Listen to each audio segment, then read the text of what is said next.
It was a great weekend for the Dodgers on the field and some great news coming up.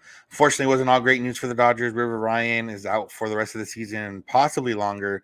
Let's start with the positives. Dodgers sweat. Let's get locked on Dodgers.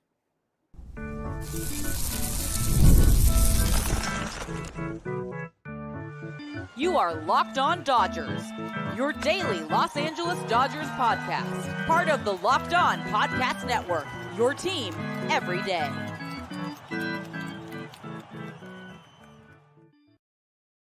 Yo, Dodger fans. Welcome to Locked On Dodgers. We are part of the Locked On Podcast Network, the #1 local sports daily podcast network. Locked On, your team every day. Today's episode is brought to you by SupplyHouse. SupplyHouse.com is a reliable way to get parts fast. Shop for your next plumbing, h-vac, or electrical job and get fast shipping from coast to coast at SupplyHouse.com. This is the daily podcast covering the Los Angeles Dodgers, bringing you the smart fans' perspective on our boys in blue. You can find us wherever you get podcasts and on YouTube. All you got to do is search for Locked On Dodgers. And you can become an everydayer by listening or watching every day. And if you are not already doing that, you can do so just by starting to do it.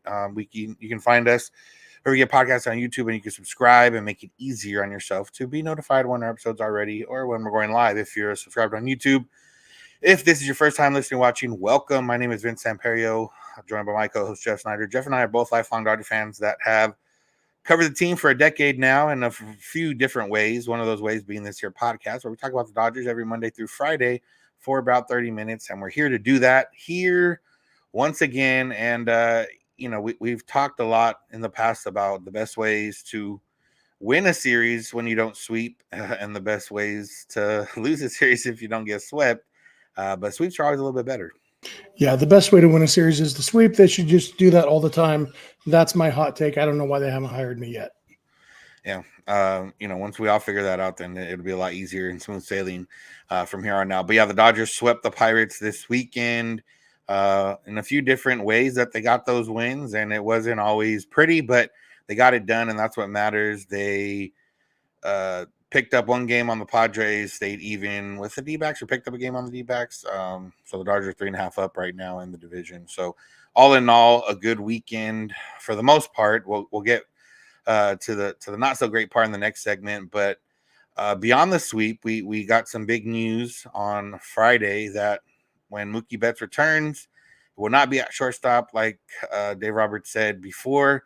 It will be in right field, and I know I had a whole segment talking about how Mookie back at short was fine. It maybe made the most sense in the moment.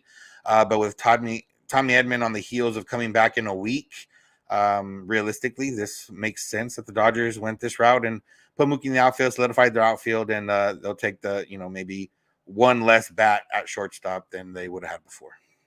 Yeah, it's, the reason I didn't think that they would put Mookie back in right field, as I've talked about here, is because they have 6 outfielders, including like 4 whose best position is right field.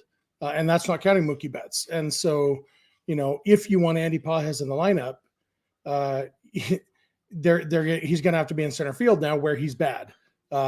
I suspect this might mean that Andy Pages' spot on the postseason roster is tenuous at best. Because I guess they're committed to having Teoscar in left field, which almost cost them. Luckily, Teoscar made up for his defense with his bat on Sunday. It's a tricky thing. Obviously, Mookie's a 6-time Gold Glover in right field. As I've said, I'm not convinced he'll be Gold Glove quality. I think he's lost a step and lost a little bit on the arm, and I think the range and the arm were 2 of the big things that made him an elite right fielder. But I'm positive he can still be a solid right fielder. And that's, if that's where he's most comfortable, that's basically what it boiled down to. Mookie, what Mookie said was that he went to Dave Roberts and said, I want to be the most help to the team winning as possible. And I feel like me at shortstop isn't the most help I can be. And for Mookie, he said with Rojas and Nick Ahmed both on the roster, I assume they both won't be on the roster, at least in the postseason. I don't know how long they'll stick with both Rojas and Ahmed on the roster, but there's options, guys who can play a better defensive shortstop than him. And then, I'm interested to see, like you said, Tommy Edman can also probably play a better defensive shortstop than Mookie. But Edman can also play a better defensive center field than Paul has, or pretty much anybody not named Kevin Kiermaier. And if Edman can hit, then he's got that over Kiermaier. So it's kind of interesting to see it will be interesting to see how the postseason roster comes together. But the first domino has fallen, knowing where Mookie's going to be, because that does kind of lay the groundwork for other moves. It means that, Pages, Hayward, I don't know how much room there's going to be. It's definitely not room for both of those guys on the postseason roster, I wouldn't think, at this point.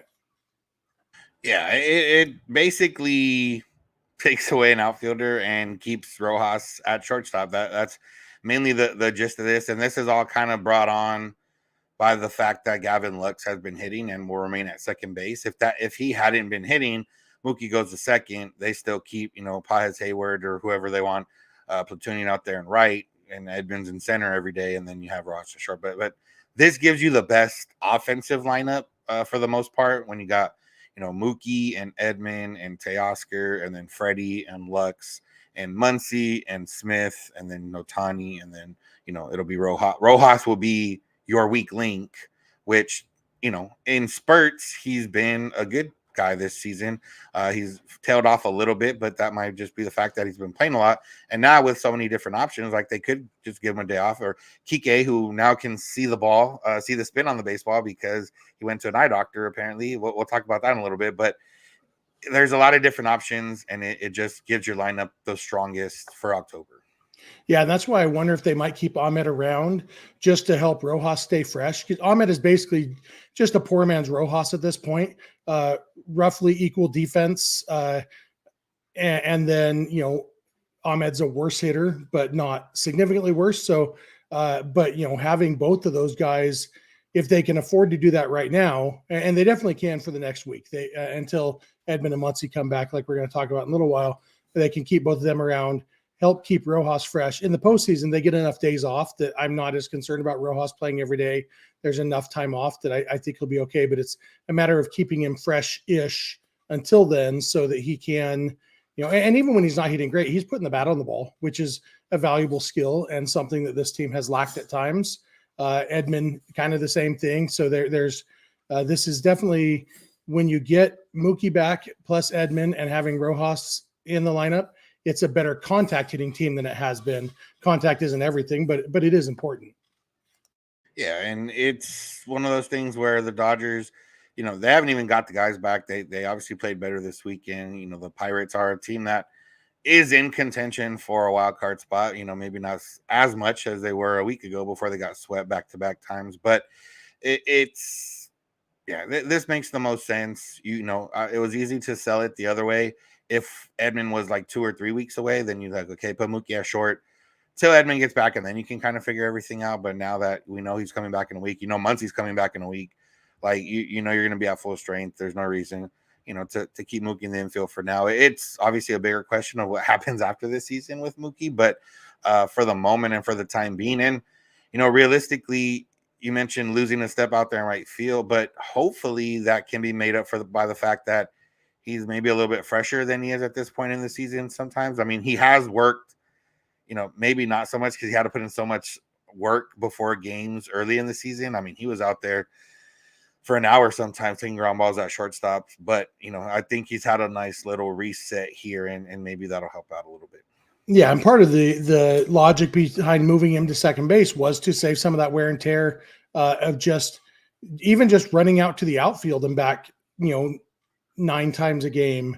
It's a lot of distance. And so having 2 months off, even from that, I do think his legs will be a little bit fresher. And again, like, he doesn't have to be elite in right field. I don't think he's going to be a bad defensive right fielder. I think he's still going to be really good. And that's really good. I don't know if he would have made the play on the one that Pages didn't make the play on McCutcheon's first homer today, because Pages does have the, 6-inch height advantage or whatever. But I'm excited to see Mookie in right field. That's it's where he's been most of his career. And it's, there will be some element of, everything's right with the world when we see Mookie back in right field, which will be soon. Yeah. Mookie would know to get back to the wall first and then figure everything out. So maybe he would have a little bit there, but either way, we're getting Mookie back. That's one of the first dominoes. Walker Buehler's coming back this week. Max Muncy and Tommy Edman are coming back a week from now when the Dodgers are back at Dodger Stadium. Unfortunately, not joining them in being back will be River Ryan, who will not be back this season and potentially next season. We'll get into that, so make sure to keep it locked on Dodgers. Today's episode is brought to you by SupplyHouse. SupplyHouse.com is the site that's made for the skilled trades. SupplyHouse.com is a reliable way to order plumbing, HVAC, and electrical products online. Their easy-to-use website is packed with helpful resources and the latest product information to help you get the job done right. Shop a complete inventory of over 200,000 parts from over 400 top brands to get your order delivered right to your door with fast shipping from coast to coast. Need help with an order? Get expert support and industry-leading service from the friendliest folks in the business and talk to a real person every single time.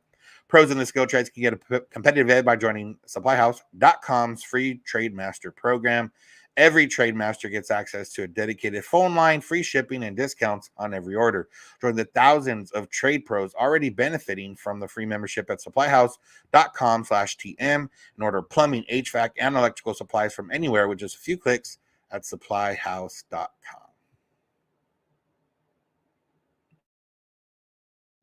I want to thank you for making Locked On Dodgers your first listen of the day. Make sure to find us wherever you get podcasts and on YouTube. All you got to do is search for Locked On Dodgers.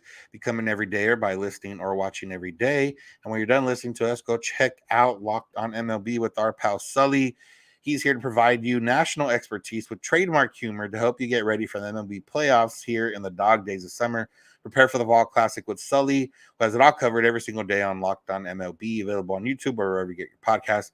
Part of the Locked On Podcast Network, your team every day. Also part of the Locked On Podcast Network is Locked On Sports Today and Locked On Sports Los Angeles, two 24/7 streaming channels on YouTube that are bringing you the biggest news and stories from the sports world and the LA sports world all day and night. Locked On Dodgers Postcast with host Pete Fox is available after most Dodger games live on the Locked On Sports Los Angeles YouTube channel and in our audio feed. All right, Jeff. River Ryan was outdueling Paul Skenes on Saturday in a battle of rookies. Obviously, Skenes has a little bit more starts behind him and a little bit more momentum, obviously, and national recognition, all that type of stuff. But River Ryan was doing his part to put himself into a conversation, at least a little bit, among people that maybe haven't seen him yet. And then, unfortunately, he didn't get out of the fifth inning, but not because he wasn't pitching well, but because he was hurt. And now we find out that he has a UCL strain. They're still doing some other tests and determining if they're going to have surgery. My thing with UCLs is always just get the surgery because, realistically, it's not going to get better. There's only a handful of guys that have been able to keep pitching. And it's not a tear. It is a strain, a little bit different, but it's obviously bad news nonetheless for the Dodgers and for River Ryan.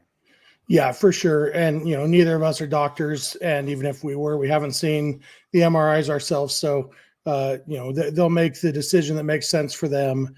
But yeah, I do think that they will err on the side of, if it's going to need surgery, now is a good time to do it, because it's August, which means that if he had Tommy John right now, he would miss all the next season, but he would be recovered in plenty of time, most likely, to start the 2026. Wow. That sounds a long way away when I say it like that, but to start that season a year and a half from now, which is a bummer for him. He was already a little bit old for a rookie anyway.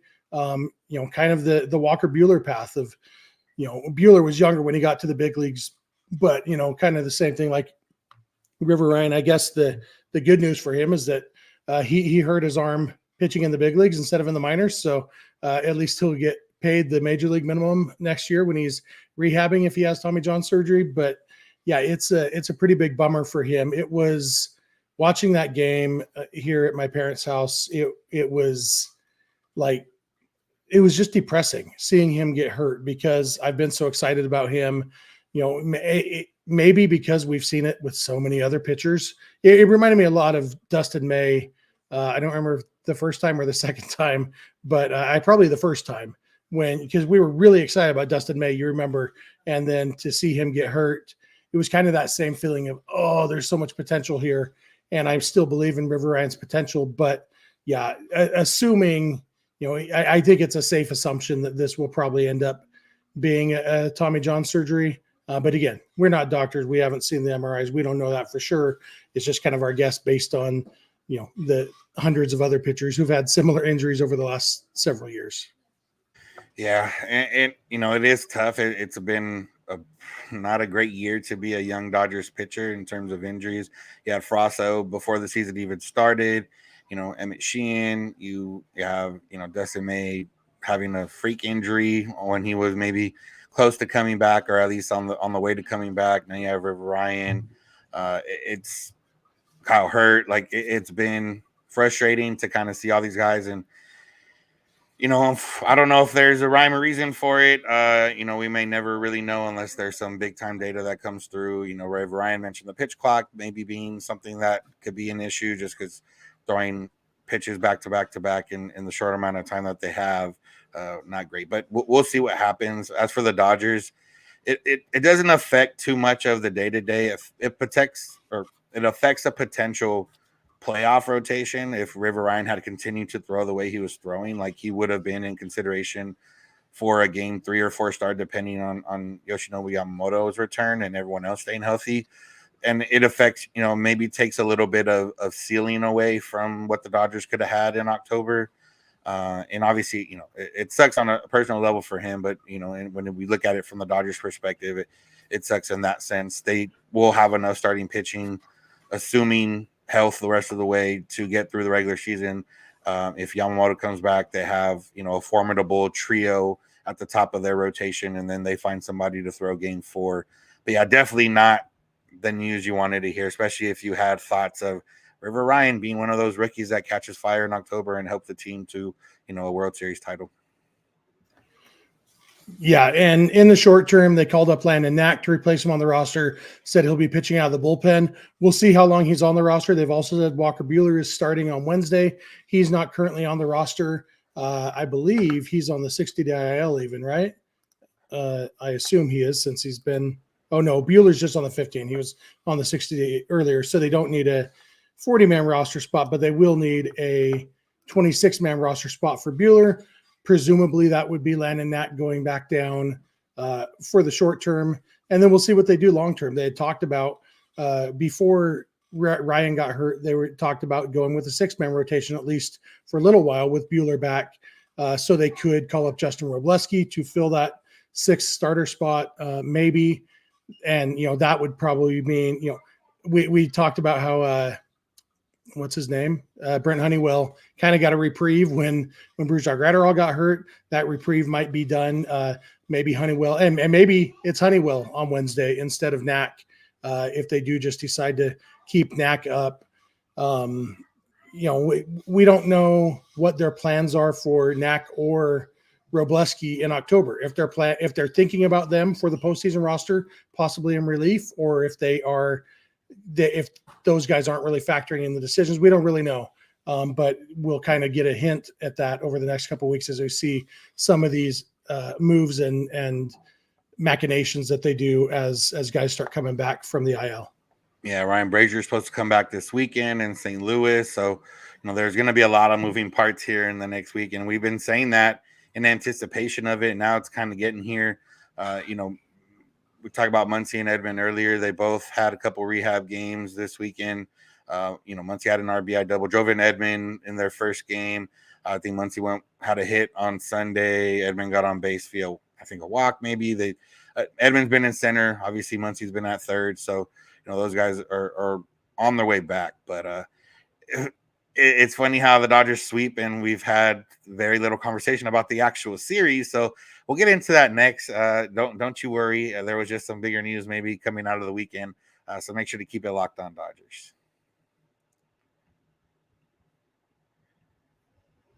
Today's episode is brought to you by Ibotta. If you're taking that dream vacation this summer or this fall, but you're dreading the cost, Ibotta can help you get cash back on all your purchases so you can spend more time making memories and less time dreaming about them. Ibotta is a free app that lets you earn cash back every time you shop. You can earn on hundreds of items, from groceries to beauty supplies and even toys, so you can make sure you're beating inflation no matter what you're purchasing. Other apps give you points that don't amount to much, Not Ibotta. Ibotta helps you earn cash back that you can withdraw to your bank account, PayPal, or even gift cards. Simply add offers in the app, upload your receipt, and voila, that money is yours. You can save on over 2,400 brands and shop at over 1,000 retailers, including your favorite grocery stores and Lowe's, Macy's, Sephora, Best Buy, and more. Join the 50 million users who use Ibotta to earn cash back every time you shop. And right now, Ibotta is offering our listeners, $5 just for trying Ibotta by using the code LOCKEDONMLB when you register. Just go to the App Store or Google Play Store, download the free Ibotta app, and start earning cash back. And use the code LOCKEDONMLB for that $5. That's IBOTTA in the Google Play or App Store, and code LOCKEDONMLB. Today's episode is also brought to you by FanDuel. The summer games are now over. There is just baseball going on right now, and if you're a fan of other sports, then it might not be the most ideal time for you. And football's on the way, but not quite here yet, unless you're really big into preseason. But FanDuel is letting you keep the sports going whenever you want, because all you have to do is open the app and dream up bets anytime you're in the mood. And this summer, FanDuel is hooking up all customers with a booster or bonus every single day. That's a daily booster bonus for all customers. Something for everyone every day, all summer long. So head over to FanDuel.com and start making the most out of your summer. FanDuel, official sports betting partner of Major League Baseball.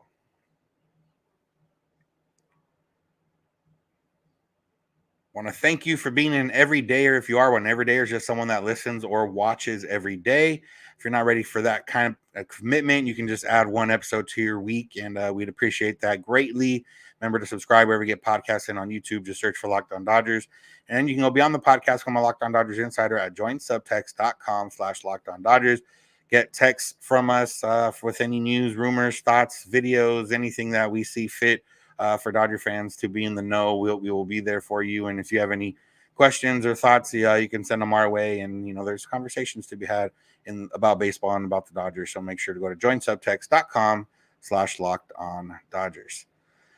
All right, Jeff. So the Dodgers, they swept this weekend. They swept the Pirates. They are now tied for the best record in the National League with the Phillies. They're, I think, half a game back of the best record in baseball. It feels like every team that's up there. It's what Yankees, Orioles, Phillies, Dodgers, Guardians have all maybe struggled recently or have had a really bad stretch.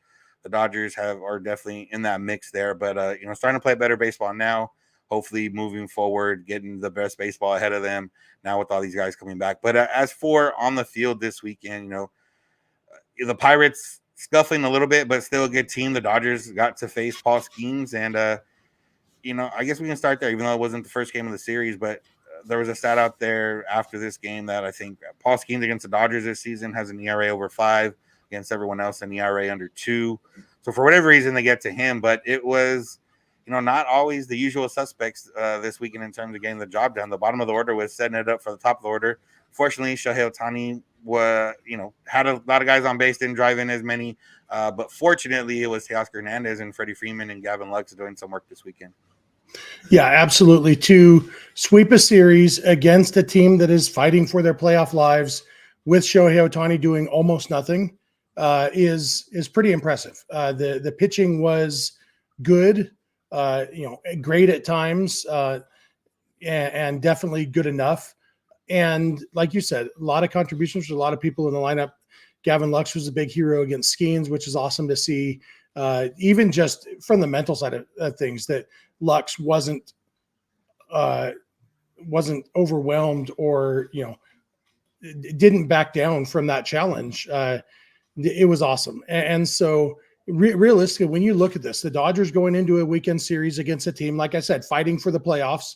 The Padres playing a team that was already a minor league quality team before they traded all their players 2 weeks ago, and the Dodgers picked up a game in the standings. Like, obviously, it would have been nice if the Marlins had been able to hold one or two of those other leads they had, and Dodgers pick up a couple games. But the Dodgers did their part on the field, and that's all they can really do. They can just keep. And Dave Roberts kind of said that over the weekend. So of course we're aware of what's going on in the standings, but we just got to take care of our thing, and that's kind of where I fall. Is I believe the Dodgers are the best team in the division, and so if they play their game, they're going to end up at the top of the division.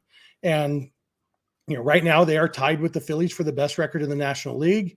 They are half a game behind the Yankees and Orioles for best record in baseball, which is crazy. But ultimately, getting to the playoffs is all that really matters. I would still like to be one of the top 2 seeds because I do still believe that having the bye in the wild card round is more of an advantage than a disadvantage. And some people disagree with me on that, but I think the not having to play a series is better than having potential rust is bad. So all in all, when you look at the fact that they did this with Shohei not performing and before Mookie came back and before Muncy came back and before Edman came back, I like where things are at. And like I said last week, you'd always rather be the team. Now it's 3.5 games up than 3.5 games behind. And because what this weekend showed was it's really hard to make up ground when you're chasing a good team. Yeah. And again, it's always going to be positive when you get those wins. And realistically, we can scoreboard watch as much as we want, but if the Dodgers do, I've talked about it in the past, and it hasn't really been a big issue before because they've mostly been ahead in the division. But you control your own destiny. If the Dodgers, do what they need to do, they're ahead right now. They're not chasing anybody. They don't need to climb over anybody. They're at the top, and getting wins like they did this weekend was huge and was clutch, and came through it in a different ways. And for the offense specifically, it's one of those things where Ohtani specifically, like on Sunday, he came up to bat with runners on base, 4 times? Four times. The one time he didn't have runners on base is when he hits a triple. The other times he gets out. But that means that the guys that were batting 6, 7, 8, 9 were on base for Ohtani when they got to number 1. Now, some of those guys aren't going to be here maybe in a week or 2, but you're going to have theoretically better guys in their place, and there's going to be guys on base. So, the more chances Ohtani has with runners in scoring position, the better. Like, he's not always going to get out. And now, Mookie Betts sitting number 2. You would imagine Freddie's, going to be 3. Teoscar's probably going to be number 4 now. I mean, he's been really good since the All-Star break ended, and, pretty good the entire season. Will Smith, maybe he did get a hit on Sunday, maybe finding his way back, but he can get bumped in the lineup, a spot or 2, definitely 2 spots when Muncy comes back. And, now you have Will Smith batting 6. You have Gavin Lux, who's one of the hottest hitters in baseball over the last few weeks, batting 7, 8, or 9. And then, you have Tommy Edman, a guy who's really got to making contact and been at least a league average hitter, batting there at the bottom. And then, you figure out Miguel Rojas or Ahmed or Kike or whoever it is down there at the bottom. And, you can see, especially after a sweep, you're always going to, it's going to look a lot better. But you can see the vision that we were kind of talking about where, this team can really start coming together right now.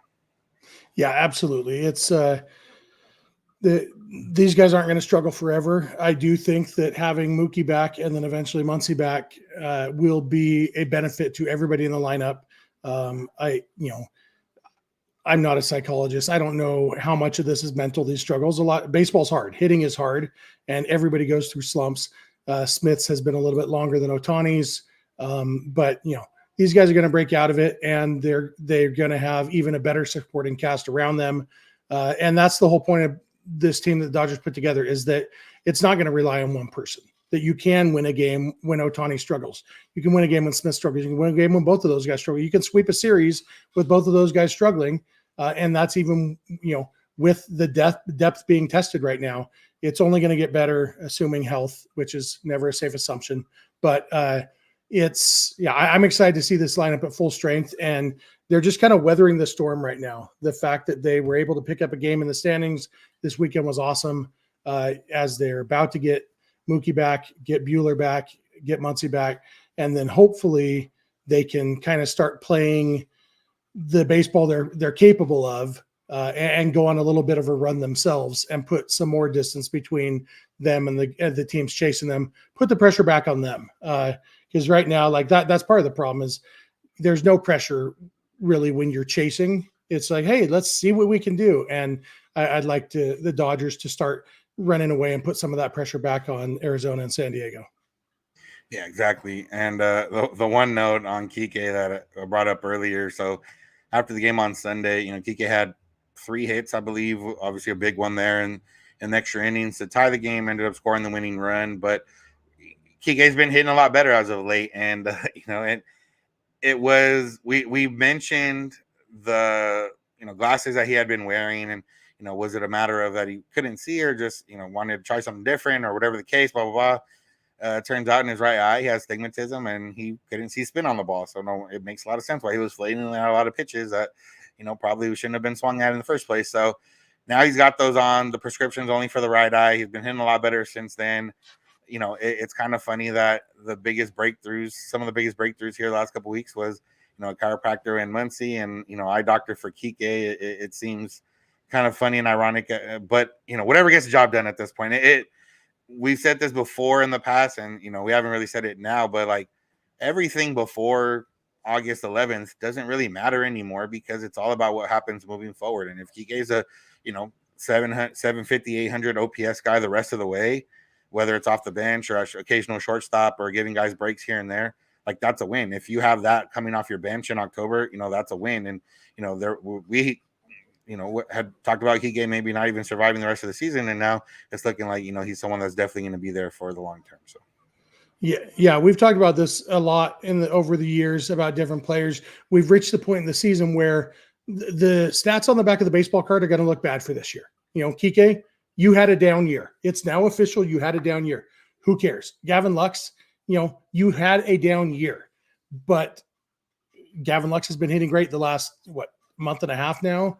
Kike Hernandez has been hitting great for the last few weeks. If they can keep that up, and again, like there's reason to believe that Lux is sustainable. There's reason to believe that Kike is sustainable. When you can't see and then you get glasses and then you start hitting, that'll sell me at least until he proves otherwise. There's always going to be Kike. Kike, he's always going to have some swing and miss. He's going to chase those sliders off the plate sometimes.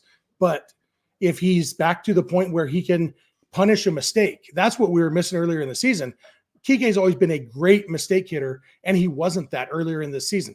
Now he is again. Like he got a mistake in the 10th inning tonight, and he ripped it. That's what we need from Kike. He got a mistake from Kenley Jansen, and he hit a home run. That's what we need from him. And so, yeah, don't worry about the baseball card stats. Your season is locked in now. You've either had a good or a bad season, but now let's see what you can do over the next 2.5 months to help the Dodgers win a World Series. And I'm as shocked as anybody that I actually think Kike might play a role in that. Yeah. So obviously things change, but just kind of like we talked about with Jack Flaherty and when the Dodgers traded for him, was there something that changed with him, why he's so much better this year, or back to how he was early on in his career? And there was changes, and there's things with swings and different things like that. So last thing real quick, Matt Kemp signed a 1-day contract, retired as a Dodger. Cool little ceremony. Felt kind of bad that he had to get a Sunday day game when it was very hot at Dodger Stadium, but congrats to Kemp, and a lot of good memories there, especially the 2011 season where he was robbed of MVP. Yeah, he was in the booth with Joe and Earl, and they kind of he was complaining about the heat, and they gave him a hard time saying, well, why do you have a hoodie on? And turns out I think it was mostly because it was hiding the armpit sweat. So he wanted to look good. Yeah. And, Matt Kemp has always been interested in looking good, and he always has looked good. So that was yeah. Can you hear me? Yeah. Okay. Sorry. Anyway, good moment for Matt Kemp and Dodger fans. Yeah. So, you got anything else? No, they'll have to make a 26-man roster move for Mookie Betts on Monday. Won't need any 40-man roster moves until next Monday when they activate Muncy and Edman. So we'll start to see. But, I think we'll learn a lot on Monday when we see who they send down or get rid of to make room for Mookie, kind of get a feeling for what they have in mind going forward. Yeah. All right, that's going to do it for today's episode. Thank you all for listening. Thank you for making Locked On Dodgers your first listen of the day. Make sure to find us wherever you get podcasts and on YouTube. Make sure to subscribe and get notified when episodes are ready or when we're going live like we are here right now. You can check out our pal Sully with Locked On MLB for your second listen of the day. He's getting ready for the postseason, getting you ready for the postseason. Locked On MLB podcast wherever you get podcasts and on YouTube. You can go beyond the podcast, become a Locked On Dodgers Insider at joinsubtext.com/LockedOnDodgers. Get text directly from us, just a few bucks a month, and keep updated on the Dodgers. If you're not on social media all day, if you're not on social media at all, you can use that to keep up with us. You can go and check out Locked On Sports Today and Locked On Sports Los Angeles, 2 24/7 streaming channels from the Locked On Podcast Network. Your team every day. That's the Locked On Podcast Network motto. You can check out the Locked On Dodgers postcast on the Locked On Sports Los Angeles YouTube channel live after most Dodger games. You can find us on social media, Twitter, Instagram, and TikTok at Locked On Dodgers. We're more active there these days, so make sure to go check it out and interact with that as well. You can go find Jeff on Twitter at SnyDog. I'm at Vincents91. You can DM us with any questions or comments. You can also send those via email, lockedondodgers@gmail.com, or via voicemail text at 323-863-5625. We're here every weekday morning, and we hope you'll be here with us when you get in your car. If you're at home, take your smart device, play podcast, Locked On Dodgers. And remember, you don't have to agree. You just have to listen. Have a good one. We'll talk to you tomorrow.